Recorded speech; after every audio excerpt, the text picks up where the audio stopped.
Welcome to Advanced TV Herstory. I'm your host, Cynthia Bemis Abrams. This is the place where we connect the dots of TV and feminism to American culture and politics.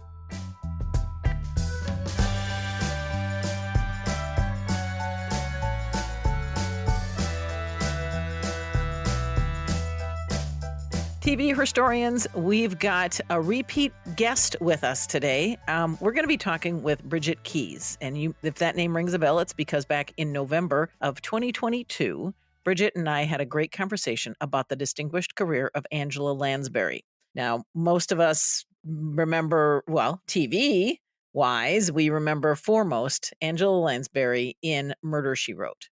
Bridget is here because in that conversation, which you're welcome to go back and listen to, and the link will be in the show notes, we got to the end of the conversation and I said, Bridget, what else do you have going on? Bridget said, I'm writing this book. Well, lo and behold, the book has been published and it is part of the TV Milestones series put out by Wayne State University. And it's just simply called Murder, She Wrote, which sort of makes Bridget Kies now a Lansbury and Murder, She Wrote scholar. And that's pretty exciting. That's like a LinkedIn status update right there. I am happy to have Bridget Kies here. She's a professor at Oakland University in Rochester, Michigan, and she has just been immersed in Murder, She Wrote for the last few years.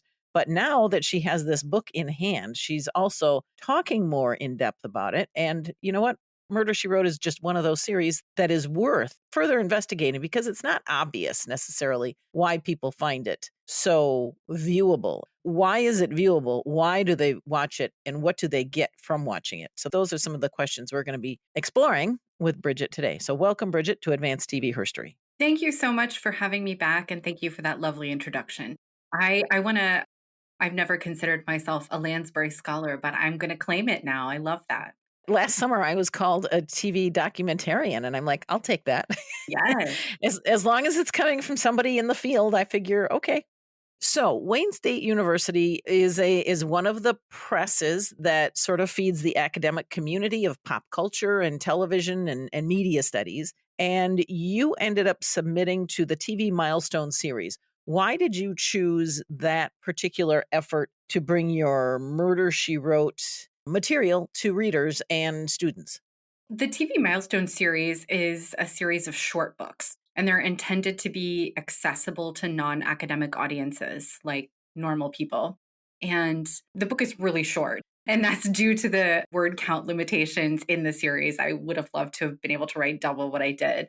But the idea is that these books are small, they're quick reads, and they're at a pretty low price point. So even though I followed the conventions of a typical academic book, like lots of research, it was peer reviewed, I think there were ultimately 5 revisions to the manuscript, I wrote it really for Murder, She Wrote fans in the hopes that they would read it and buy it. And so that book series gives me a convenient outlet to do that.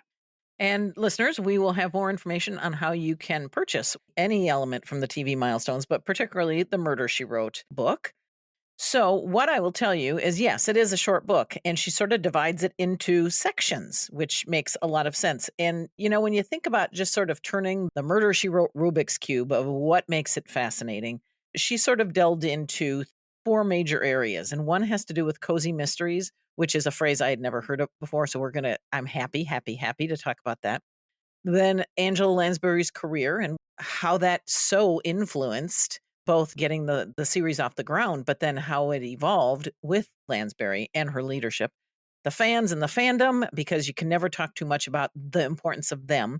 And then lastly, finishing up with crossovers and merchandise and reboots, because it was at that sweet spot where, it was just before the internet really took off and fans could connect instantly. Oh, so much to talk about when you think about Murder, She Wrote and just that cozy feeling. So tell us what a cozy mystery is. This was a term that got popularized by a 1992 New York Times article. So that's about halfway through, 3/4 of the way through Murder, She Wrote's run, that Marilyn Stasio, who wrote this article, was observing this real trend in publishing toward these mysteries that didn't have a lot of violence on the page. And they tended to have sleuths who were not professional cops or detectives, amateurs, often women, and that there's a real dedication to solving the crime and making the world nice again.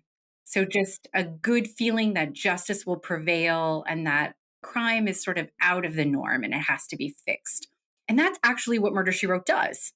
Murder She Wrote was a television example of this trend that was happening in print publishing at the time. That every episode concludes with Jessica finding the killer, and importantly, the killer confessing, admitting they did wrong, and being taken away by the police so that the world can go on again. And so, even though there's murder in the title, it's cozy in the sense that it makes us feel like we can trust that things will get fixed and good will always prevail. So then, like, Heart to Heart, again from the '80s, are they like a cozy, sexy mystery? Because there's always that chase involved and the elegance. I don't sense them. I mean, technically, it's the format, right? Because they are the good and they do capture the bad people in general. And it's always supposed to make you feel really good at the end, and they're so nice to each other and just lovely people, and absolutely, it gives you that same vibe, I think, which is really different than a lot of if we think of, like, police procedurals or true crime that's popular today, or even detective series that were concurrent, like Magnum PI and Miami Vice, and those shows have a much harder edge. We tend to see more violence on screen. Sometimes the bad guys get away. So the world isn't always perfect. And shows like Murder She Wrote or Heart to Heart really make us feel like we can trust in the law and we can trust in the good of humanity. I don't know. The only reason to watch Heart to Heart these days is to just simply gaze at Stephanie Powers' hair because that was just phenomenal the entire time. Not even so much the clothes, and I hate to delve into Heart to Heart, but wow, that just has '80s imprinted all over it. It was a very '80s, as was Moonlighting. Oof. Yes. I found Moonlighting very hard to watch just not that long ago. Okay. So Cozy Mysteries is still a thing today, right? In our time, the cozy has completely exploded, and not only in print, but also in TV, movie mysteries, and series. And I think there's an interesting sort of split happening between the cozy and the rise of true crime and the popularity of true crime. They're really both interested in investigation and mystery, but from really polar, extreme opposite ends. But yeah, the cozy is super popular today. And one of the things that I argue in the book is actually that we might think of Murder She Wrote as one of the reasons that the cozy came to television and why we have things like an entire Hallmark channel dedicated to cozy mystery series. And not coincidentally, Murder She Wrote is rerun on that channel. Success really told television that stories about women and older women and stories that made people feel good because things were solved nicely at a time when television had just kind of a lot of masculinist violence and brutality, that stories that made people feel good and made things look nice at the end were actually really viable. Yeah, I had never really given thought to what a cozy mystery is. Listeners, if you've never really jumped in, we're going to talk a little bit about how the series evolved, but for the most part, there aren't that many arcs that, if I understand this correctly, there are not too many episodes that are tied to another episode. So it's not like you're going to miss something if you just jump into season 6, episode 2, or whatever, wherever you might land because you're channel surfing and you just decided that's what you need to sort of just buffer yourself from the cruel world that we're living in right now. And when I talk to fans and audiences, that's actually one of the things they really love. That was standard at the time in primetime broadcast television when Murder She Wrote was on the air. The idea of having continuous stories was the exception, not the rule. And it seems like people really like that. And they like the idea that you can just return to an episode at a time, episode by episode, and jump in. And I think the series imperative that a murder will always be solved in the space of 45 minutes, it makes people feel good, and it's something people really like, and I think that's an interesting contrast to the way that television is written and told today. It fascinates me to no end that that's actually one of the things people often talk about that they like the most is the comfort of that episodic structure. And that's actually sort of like CSI, the original CSI, sort of embraced that and has kept out of the arcs, although they would have recurring characters and things. Anyway, it's fascinating because sometimes you have to think about what it is you're watching and why you watch it. And being able to just jump in like you would with a sitcom is sometimes exactly where you need to be. You shared and you've helped us understand how big of a market now cozy mysteries is in every different genre or delivery system, media, books and films to some degree. It's like the Agatha Christie Murder on the Orient Express kind of big film, but then television and then podcasts. Are there cozy mystery podcasts apart from the Murder She Wrote celebration podcasts? So I have to admit I'm not super versed on podcasting, but it seems to me that I can't do what you do, and my radio in my car is totally permanently stuck on NPR happily. So I'm not a podcast person. I'm much more of a visual media person, but it seems to me that just from the brief work that I've done, true crime podcasts are way more popular. And I think also just easier material because cozy, there's no reason you couldn't tell the story of a true crime in a cozy fashion, but often cozies are fictional, right? And true crime is based on reality, though it's often exaggerated. So I think that it seems easier to get material for true crime as opposed to cozies for podcasts. So let me put this out there, listeners. If you, in all of your listening, have encountered something that is probably more like an audio drama, a cozy mystery, and maybe it's somebody who has really sort of tapped into a writer or a writer who has chosen to write in that way, drop us a note as to what the name of that podcast is. We'd love to, continue to weave together where it is that cozy mysteries land. Now, there are lots of audiobooks of cozy mysteries. If we're thinking just about sonic media, it looks like mysteries were in 2024 the number 7 best-selling genre of print literature. So having lots of audiobooks to listen to wouldn't surprise me. Sure. Okay. The cozy mystery, to some degree, Murder She Wrote sort of set the standard for that, and you can't go too far into talking about Murder She Wrote without saying, "Oh, Angela Lansbury slash Jessica Fletcher," because everybody thinks that they are sort of the one and the same. Mhm. But really, what we saw was the fact that in that period of time in the 80s, TV was hanging on by a thread. They were losing ground to cable. And one of the things that would keep those major broadcast network viewers, particularly the older demographic, was bringing in names and faces who they recognized from earlier in their lives, primarily from film. Mhm. You had Barbara Bel Geddes in Dallas and Jane Wyman in Falcon Crest and John Forsythe in Dynasty, although to some degree he had also been in other TV. But anyway, so these somewhat older performers coming in, and there was Angela Lansbury in a little bit of a different but very staid. She just brought a grace to the screen. Mhm. Share a little bit more about what you learned in your research about sort of her influence in fashion and decorum and everything else. How did she handle it all? I was just at the Murder She Wrote festival in Mendocino, which is where the Cabot Cove episodes of Murder She Wrote was shot. It was organized by the Kelly House Museum, it's the town's historical museum. And they actually had Michael Horton, who plays Jessica's nephew Grady, as one of the guest stars. And he and his wife Debbie Zip, who plays his wife Donna in the series, they're married in real life. They were both there, and they said you can't understand how much Angela Lansbury set the tone for that entire series in terms of the professionalism everyone brought to the set, the courteousness and grace and the friendliness with which everyone treated the show, that it was a wonderful set to work on. And that all came from her sort of setting the tone. So she was the first on the call sheet. She was the show. There's 264 episodes. She's the only person who's in all of them, even if just partly, because the series operates from the premise that she's constantly traveling. So the second most frequent character is only in less than 53 of 264 episodes. That's not even a quarter. Right. So she is the show.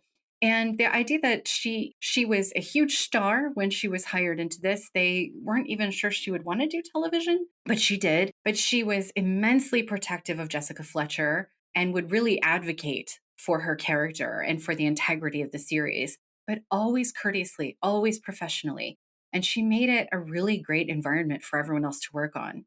So, if I recall in your book, you talk about how the first season or two, they got up on their feet, and then she was growing a little concerned about the direction of the series. Hmm. What caused her to be concerned, and how did she step in and begin putting more of an imprint on it? She was always concerned and she was always sending memos to advocate for various things. But after in season one, her best friend is not Seth, who's played by William Wyndham and absolutely beloved by Murder She Wrote fans. In season one, she had a different best friend played by Claude Akins. His name was Ethan. He was a fisherman. And she thought, this is not right. Jessica Fletcher is sophisticated and cultured and travels the world. She would not be friends with this bumpkin. And Akins wasn't necessarily happy working on the show. And so one of the things that she was really successful in doing was getting him replaced with Seth, who we all love. So that worked really well. After a couple of seasons, she also decided that her wardrobe was no longer viable.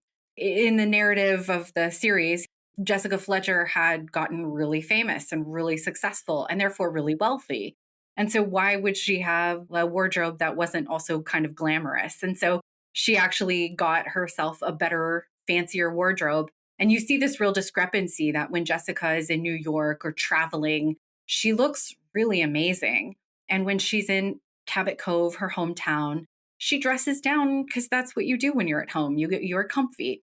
So it really reflects her advocacy of what she thought the character would be.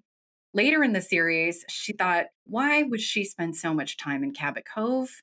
She's going to want to be where things are exciting. She has plenty of money. She should have an apartment in New York. She should be in New York. And they did it. They gave Jessica an apartment in New York. She started splitting her time between Cabot Cove and New York. And that also really changed the narrative of the series because it gave her chances to interact with lots of different kinds of people that she wouldn't have in Cabot Cove, different ages and races and ethnicities.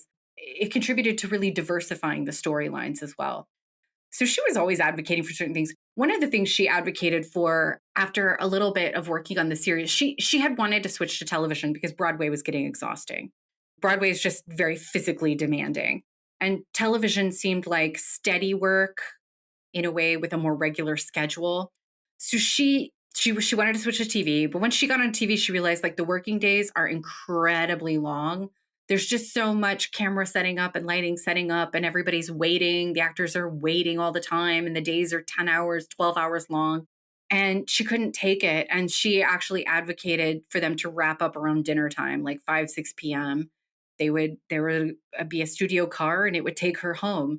And this actually dramatically changed the production schedule, but they had to learn how to shoot quicker and write more tidily. And one of the things that Michael Horton and Debbie Zipp said last weekend was, we think of this as Lansbury advocating for herself to make her life better. But what it did was make the lives of everyone, cast and crew, everyone's lives improved because they could be home for dinner with their families. It made it a more regular workday. Was it in fact her idea or one of her values that they bring in for short guest appearances lots of the older names in Hollywood in order to support their qualification for SAG-AFTRA health insurance? I guess it was only SAG or AFTRA back then. Oh, Cynthia, this is leading me into some dangerous waters here. Ugh, love those dangerous waters. I don't because I don't want fans to be disappointed or upset at me. There's some myth to this.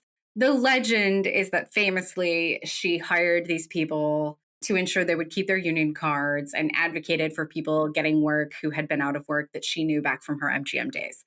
The reality is that that was actually always the plan for the show. It was something that the executive producers, Peter Fisher and the guys behind Columbo, it's something that they had done in other series. So it was always the plan for the show. Now, was she able to campaign for specific people? Probably. And often were there ways that she helped specific people? Like we know one actor, Madeline Rue, had multiple episodes owing to the fact that she was unlikely to get cast in other places because she had MS. Hmm. They just wrote her character into more episodes to help her, as you said, keep her union card, keep her active, right? So there were definitely certain instances where she did, but I think it's kind of been exaggerated into a myth of Lansbury's influence. But I got to tell you, she absolutely did want to work with former MGM stars, and there are tons of them in Murder, She Wrote from her classical Hollywood days. And I'm sure there were specific people she asked for that I just haven't found in my research. And I think that even the myth, the sort of exaggeration of this story, though, It just goes to show what Lansbury's enduring reputation is. It is infinitely easier to find stories that have exaggerated how excellent Lansbury is than it is to find stories of people criticizing her. And because we do recognize that she was this influence, even if you are just a light fan of the show, you kind of get the sense that she's a strong personality and she was coming in with enough of a reputation, a star, that she was going to have more say and more sway. And it was partly because she was a star beforehand. It was also because the show was such a tremendous success and it hinged upon her, right? So if they did something to make her upset and she walked away from the show, they would have no show. And they knew that. And so she had a lot of leverage. And she used it to advocate for things she thought were important and good for the series. You know, she didn't just wield her power for her own glory. I mean, she was a good person in that sense. At the festival that you were just at, were there stories that were shared by these two co-stars that you want to share with us? Some of the things I had heard and I'd found in other research, one of the things I had never heard because it was specific to them, though, was that William Wyndham used to play chess on the set with a tiny travel chess set. And they remembered that between takes, he would just grab whoever was free, cast or crew, and make him play chess with him, which I think it just sounds delightful. It sounds much nicer than everybody hanging out in their trailers, not talking to each other and being scrolling their cell phones. It adds to the legacy of the Murder She Wrote set as just a wonderful place to work. And sort of the generational experience that there were enough. William Wyndham had been in the business for at least 30 years before Murder She Wrote started. There is a lot of wisdom to be handed down, and the overall relaxed tone of professionalism that you would get, that younger people, perhaps in the crew position or a writing position or whatever, wouldn't necessarily get to experience if there weren't these other people who were very confident in the process. Hmm. So, anything else from the, I was going to call it a conference, but I guess it was more of a festival. What did they do? What did they talk about? Oh, it was super fun. We had walking tours of the town where we got to see the exterior shots that are used for Cabot Cove. I gave a talk. Michael Horton and Debbie Zip were there. And then there was a scavenger hunt across town that was really, we had to look for murder weapons from famous episodes. Not real ones, mind you, just, you know, cute computer graphics of famous murder weapons. And you had to find them and guess the episode. And then the signature piece was that we all got to see a live version of Tim Benzie's Solve Along a Murder She Wrote, which is a stage show where you watch an episode in real time with him. He performs in drag as Jessica. He leads you through guessing who the murderer is and deciding what's a clue and what's not a clue. And it's super fun. And is this an annual festival? This was only the second year they've done it. So I think they definitely are going to try to keep making it annual. Oh, wow. Yeah. With viewers, people who enjoy it worldwide, I would think it's going to become a destination adventure. I mean, the coolest part was the episode that we screened for Tim Benzie's show was obviously a Cabot Cove episode because we're all in Mendocino. And one of the first shots of the episode is looking down a street that we were on, and we all just screamed, like, town hasn't changed in 40 years. Like, this is so cool. So we're talking now about the fans and some of the real hardcore fans who were able to attend this second annual festival, and maybe there will be a third. But the fans and fandom obviously make up a lot of the study that's out there and the interest that remains and the connectivity that the internet now gives everybody a chance to be in this community, regardless of where they're living. You did research into the fans and the fandom, and just share some of the high points about what you've come to understand. It's kind of unusual to do the kind of direct audience and fan research that I did for this particular book series. I think most people think of talking about the significance of TV from the point of view of its stars, but also its narrative. But I thought, what makes something successful and what makes it enduring and popular is that people love it. So we have to investigate them. And it helps that I come from a fan studies background. So that's the discipline that I'm used to working in.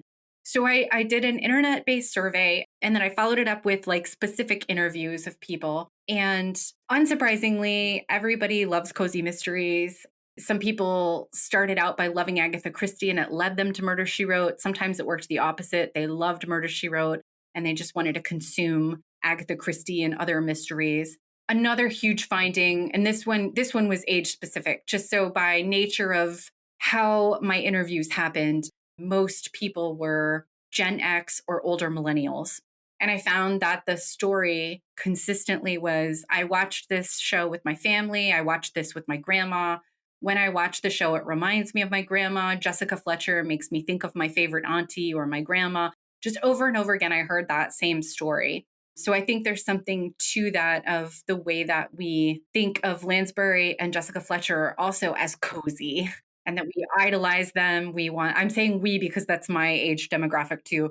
We see our grandmothers or our aspirational grandmother as a television grandmother in the star and the character. And let's just pause for a second on that, because as I was sharing earlier, when you think about women of that age who were on TV, Barbara Bel Geddes as Miss Ellie on Dallas definitely kind of had that East Coast preppy sort of very low, not a lot of glamour with Barbara BBG, as we call her. But the Joan Collins and John Forsythe and even Jane Wyman in Falcon Crest, there was wealth and there was ostentatious, conspicuous consumption and grand this and grand that. Hmm. And that's a little off-putting. It makes it very much a fantasy.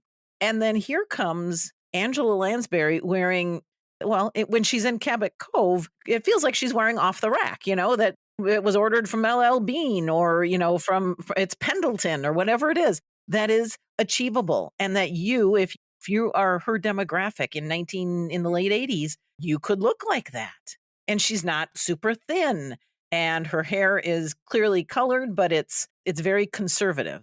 Her whole look is conservative enough that you can pull it off. Yeah, and that wasn't just specific to the 80s. There are fashion blogs even today helping people find clothing to dress like Jessica Fletcher. Okay, we will find those blogs and we will put them in the show notes, because what a way to sort of round out this conversation is to talk about where the fandom continues to really go deep. When you think about the fact that you can stream every single episode and you can pause and then you can just hop on the internet to find what the manufacturer was of that sweater, if you can find it, that's kind of fascinating right there. I hadn't even thought about that. So you've never fantasized about dressing like Jessica Fletcher. Well, I will say that I think my mother took some fashion cues from her. Yes. There you go. I love it. And that gives me a certain, and my kids a certain cozy feeling. So I am supportive of that, because it is an aspect of representation that we talk about. And unfortunately, when we think about Black women and all women of color, they don't necessarily have that level of representation, certainly not one that lasted 12 seasons Hmm. of dressing. The next one for them to come along is, sort of a Claire Huxtable and the Huxtables, and the fact that there were older actors.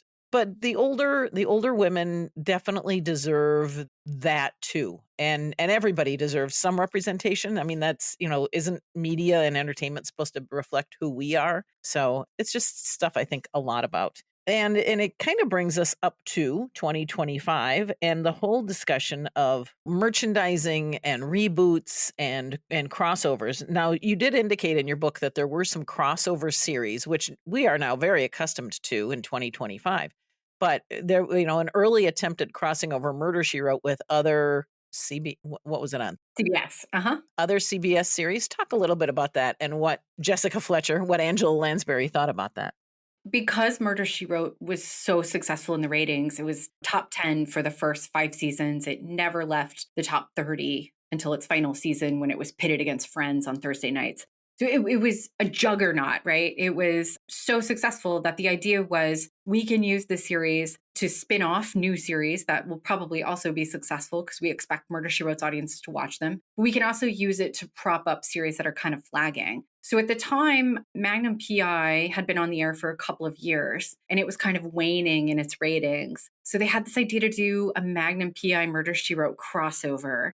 And it works really well because they're both shows about investigations. Magnum's always in Hawaii. Jessica always travels. It narratively works really easily that there can be some reason Jessica needs to go to Hawaii and help solve a murder. So what this did for Magnum was kind of bring renewed enthusiasm to the series. Whereas Murder She Wrote was already really successful. It didn't need that. And as they were shooting in Hawaii, I found one really great article. Lansbury does not often say negative things in the press. She's smart about being a star, but she was grousing about being left to languish in the hot sun as Magnum's crew was sort of less effective and mindful of time constraints as her crew. And so she was like, this is not fun. Like it's hot and we're sweating and we're just waiting around. And why are these crews not getting their act together? So I don't think she particularly enjoyed it very much. And I don't think she and Selleck really liked working with each other all that much. But the two episodes that they did, right, one for Magnum PI and the conclusion happened during Murder She Wrote's broadcast, they are like such fan favorites. People love them. It's just really fun to watch them enter into each other's universes and have to interact with each other.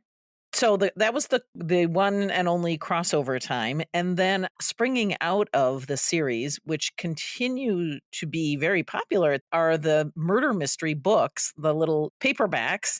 Do you know anything more about that whole book series and how many there are in them? And There are more than 50 and they're still being published. So they've been in print for a really long time now and they are very popular among fans. I think because it is an easy way to extend the universe of Murder She Wrote. You know, the series had to go off the air at some point. How it went off the air is a really sad story that sort of is unfortunate to Lansbury and everyone working on the show. But TV shows can't go on forever. And I think at some point, if there had been like cast turnover, like Jessica passes the torch to someone else, I don't think we would have been happy as audiences. So this is a really convenient way to keep Jessica Fletcher going after the series was canceled and now after Lansbury's death. And I find interesting about the books is that they're written in first person. So you get this real sense of intimacy with the character that you don't necessarily get from TV. You're inside her head. You know everything she's thinking and feeling, which is really fun for fans. do you know anything more? Is it sort of written by a team of authors? Is it like there's this Bible of everything that is understood to be Jessica Fletcher and there's continuity and nobody strays too far outside the line, but rather sticks to a formula? Yeah, they're written by Jessica Fletcher. So she's always credited. JB Fletcher is credited on the covers. So they were started being written by one person, Donald Bain, and then after his death, they were taken over by others. There's the famous story that fans like to share is that originally there wasn't a sort of guideline of Bibles. And in some of the early books, Jessica drove a car, which, if you watch all 264 episodes of Murder She Wrote, you know she did not drive. So fans got really angry at these book series for being so divergent from the canon. And they actually reprinted them and corrected the errors. That's amazing. This is why you need a Bible and guidelines for people. That's really cool. And listeners, when you think about gifts that, and I don't consider buying a used book for somebody necessarily a gift, but on the other hand, if they are huge Murder She Wrote fans, and there are these books floating around out there that are really quite affordable and bring joy. hmm Well, that gets us to 2025. The books are here, and there has been a little bit of talk of reboot, but there was actually another talk of reboot. So bring us up to speed on reboot 1 and reboot 2. So Reboot 1 was in the 2010s, and the idea was to reboot it as a television series with Octavia Spencer playing the Jessica Fletcher-esque character. And she would be a hospital administrator who liked true crime. So, again, reflecting on what we talked about earlier of the popularity of true crime in our time, instead of being a mystery writer like our Jessica was. And because she was a hospital administrator, so she just sort of stumbles into solving crimes, much like Jessica does. Octavia Spencer is a Black woman. And so, what I think is particularly interesting, what I talk about in the book, is how that would change much of the logic of the cozy, because so much of the cozy hinges upon this amateur sleuth getting in the way of a police investigation because she knows better than the police. And so, we often see Jessica Fletcher touching evidence. Eventually, she figures out to use like a silk handkerchief, but like she literally picks up evidence with her bare hands in some episodes. She walks through crime scenes. The police tell her not to do things and she does them. And so there's a way that I think changing the racial makeup of the series would make for really interesting storytelling, because can a woman of color get away with doing the same things? Or would law enforcement respond really differently to her? I think that would have been an interesting question to get to explore. Octavia Spencer, would she dress really fancy and go to New York and do all of that stuff? Or is Octavia Spencer a little bit more like we see with Kathy Bates in Matlock, where yes, she's got the nice clothes, but you also get a sense that she's kind of folksy and wily and smart. 2025, if it was to be a woman of color, would I say Octavia Spencer? You know, I don't think so. I kind of wonder whether or not somebody who's a little bit more of a I don't want to say crafty character, but like a Wanda Sykes or somebody who can do sarcastic sleight of hand almost. I would pay so much money to see Wanda Sykes do an episode of Murder, She Wrote. That would be amazing. But now there is also, again, 2025 talk of reboot 2. Yeah. And have you seen anything? I just happened to see this thing, and maybe somebody was just putting it out there of Jamie Lee Curtis. Yeah. So that was Octavia Spencer was reboot 1, and it didn't make it past the pilot series. It was never ordered to series. And everyone attached to the project after it was announced was attached to other pilots that season. So it all sort of unraveled. And Lansbury wasn't giving a lot of interviews at the time, but actually did say publicly that she really didn't like the idea of someone else taking her place. So it all kind of quietly died. 10 years later, we get some articles in trade publications like Variety and Hollywood Reporter that there's going to be a new reboot, but this time a movie, and that Jamie Lee Curtis will play the Jessica Fletcher character. Now, will it be like Octavia Spencer, where it's based on, but she's not actually Jessica Fletcher? I don't know. Will it actually be Jessica Fletcher? I hope not, because I feel like Lansbury does, that's Jessica Fletcher is Angela Lansbury. Like, they are each other. Yeah. I don't want to see that character played by someone else. And I suspect a lot of fans feel the same way. So it'll be interesting to see if anything comes of it. Projects are always in development. This is how Hollywood works. A lot of them never come to fruition. So we don't know. We have to wait and see at this point. But it is interesting for speculation. But you mentioned Matlock. Mm-hmm. And I want to say, because my book got written, academic publishing is notoriously slow. So the book was written before Matlock was even announced, before I could watch it. But if I could add a new conclusion to the book today, I think I would say, yes, we've heard these speculations about a second reboot with Jamie Lee Curtis, but I think the real successor to Murder, She Wrote is the new Kathy Bates Matlock, because it's about older women in a world that don't always value them or even see them. Like, the whole opening sequence of Kathy Bates's Matlock's pilot is that she's totally invisible. That's how she worms her way into this prestigious law firms, because nobody even sees her. Both she and Jessica Fletcher are able to get along with all kinds of people, especially people other people can't get along with. They're investigators. They're smarter than everyone else. And it has that sort of wholesome, cozy, you can trust that this will get sorted out in the end feeling, even though it is a continuing story. So I think it's a really fitting successor to the legacy of what Murder, She Wrote was trying to do and what we loved it for. You and I are of like mind in that. Lastly, and listeners, if you have listened to this long to us talk about Murder, She Wrote, and you have an idea of who should be the next big star in a cozy mystery, because Kathy Bates is certainly a placeholder, but I think that there's more room. And frankly, we need more feel-good TV. So send us your recommendations of who you would cast. My thought, though, I'm kind of thinking Tracy Ellis Ross would be a hoot. She can do the sort of soft comedy, a little bit of physical humor, and then glam up and, go do the international intrigue stuff, but then go home to her whatever and her cat and her fuzzy slippers and get the job done. So, listeners, what do you think? Send us your ideas, your recommendations, and we'll do our best to send them out to Hollywood and all the casting folks. Because we know a Murder, She Wrote scholar now, somebody who knows all the data on cozy mysteries. So let's just kind of do a very quick recap, Bridget. What is the single point about Murder, She Wrote that makes it deserve preservation in the TV Milestone series? Oh, if I have to synthesize all my points into one, I would say it's that Murder, She Wrote was popular at a really important time in TV history, when everything about TV is kind of changing. And it started before those changes and it ended in the middle of those changes. And so it becomes, to my mind, a really important series that tells us so much about TV's transitions from the early 80s to the mid 90s. Ooh, very good. That was pithy. Thank you. Do you have other projects that are sort of sitting on your desk that you're about to pick up or midway through? Anything you can share?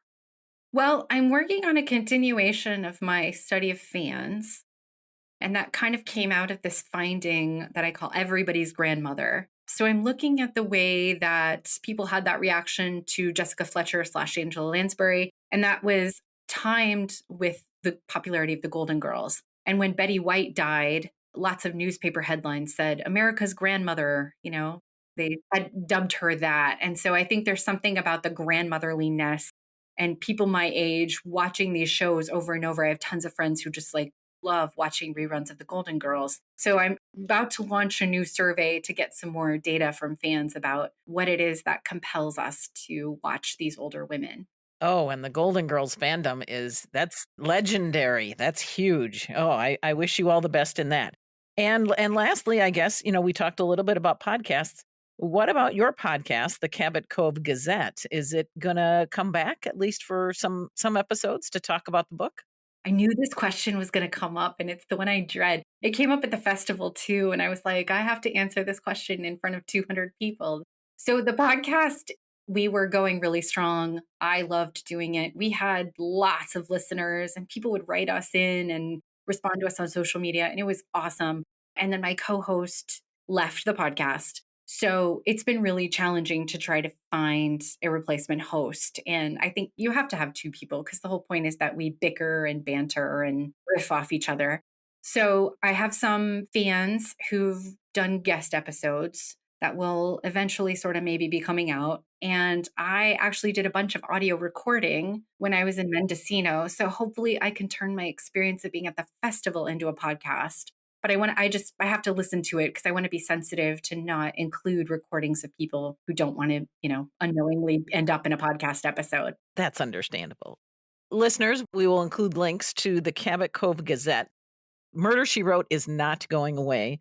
And I think fans are going to find out that your book, that is published by Wayne State University in the TV Milestone series, is the perfect companion to one of their most favorite and beloved series. So we are grateful that you have spent some time with us today, Bridget Kies, and grateful that you took the time to do all the research and write the book for the fans. I guess all we can say is thank you, and we look forward to hearing more about all of your research and this next step that you're taking about fandom and older women. Any other thoughts to share with the folks at Advanced TV History? Keep studying TV history. Keep listening to this podcast and learning about TV history because it's awesome. All right. Well, so listeners, you have your charge, and we're going to supply you with lots more background and other podcasts as well, and listening opportunities and reading opportunities, because the Murder, She Wrote is an empire in itself. Many thanks today to Bridget Kies of Oakland University, which is located in Rochester, Michigan, for chatting about Murder, She Wrote and Angela Lansbury and the fans and the fashion and the merchandising and the reboots and all of it and the books and the cozy mysteries. I am so glad we've had this time to go this deeply into a really important series. And as Bridget says, Murder, She Wrote is so vital to understanding the context of history because it was popular at a time of really rapid social change, rapid technologic change. It puts down a little bit of American root to understand what an older woman would have been doing and what the ambition and the representation meant. So thank you, Bridget, for being with us. Also, there is Mary Lou Morose, who will be cooking this audio in fabulous ways to make it enjoyable in your ears. And over on the video side, there is not a video version of this episode, but Nivea Lopez continues to crank out what we are now calling Advanced TV History Extra. And that is a little behind the scenes of the podcast and the work that I'm doing. So go to YouTube and find that. Otherwise, you can find this podcast wherever you have found it. It's available on Spotify and Pandora and YouTube and most podcatchers. Music is by Jazzer. It's called Take Me Higher. You can find it at freemusicarchive.org, a really good place for fresh talent. Thanks so much for being with us. I'm your host, Cynthia Bemis Abrams.